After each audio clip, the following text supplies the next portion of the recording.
छाई बदली काली है, सोने वालों जगते रहियो सोनों की रखवाली। बीजेपी और टीएमसी ये दोनों पार्टी एक ही सिक्के के दो तरफ के चीज है। बीजे मोड़ से कहा जाता है। आज ममता बनर्जी ने बंगाल के लोगों को, बंगाल के मुसलमानों को ये इशू किए थी कि मैं आपका रक्षक हूँ, मैं आपका मसीहा हूँ, मैं आपके प्रॉपर्टीज को सुरक्षा दूंगा, प्रोटेक्शन करूंगी। लेकिन ममता बनर्जी ने अपने वो बातें ना हाथी के दांत दिखाने के कुछ और खाने की कुछ और।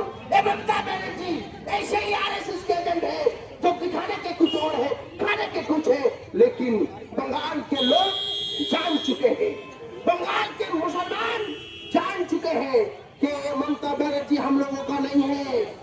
ममता बनर्जी हमारे प्रॉपर्टी को बचा नहीं सकती, बल्कि अगर कोई इस भारत के संविधान और इस मुसलमानों की और माइनॉरिटीज के अधिकारों को रक्षा कर सकती है, कर सकता है, वो जातीय कांग्रेस, इंडियन नेशनल कांग्रेस और राहुल गांधी जी के लीडरशिप में कर सकता है।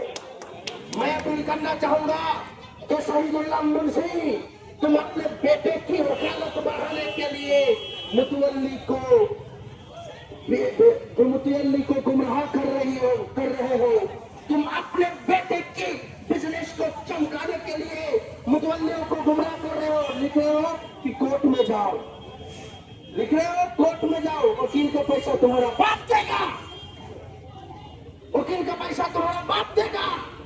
ममता बनर्जी को चाहिए था कि जब पास हो गया था तुम एक्सेप्ट करने वाली थी, तब शुरू से ही इसका रजिस्ट्रेशन का काम होना चाहिए था। अगर नहीं कर पा रहे तो अभी ट्राइब्यूनल में जाके आपको करना चाहिए, इसको मुतवल्ली के ऊपर छोड़ना नहीं होगा। लेकिन आप वो नहीं कर रही है, क्योंकि आपको करोड़ों को धंधा करना है, करोड़ों को घोटाला करना है। लेकिन बी केयरफुल, हम लोग आपको छोड़ने वाले नहीं है। आपके आखिरी तक आपके ईट से ईट बजा देंगे। लेकिन इंडियन नेशनल कांग्रेस के जो वर्कर है, जो लीडरशिप है, ये आपको छोड़ेंगे नहीं और आपसे हमारे अधिकारों को लेकर रहेंगे। मैं इसी बात को हम लोग डेपुटेशन देने जाएंगे, इसी बात को कहेंगे छोड़ूंगा कि सरफरोश की तमन्ना अब हमारे दिल में है, देखना है जोर कितना, बस एक का दिल में है। बहुत बहुत शुक्रिया, बहुत जोशीला शुक्रिया।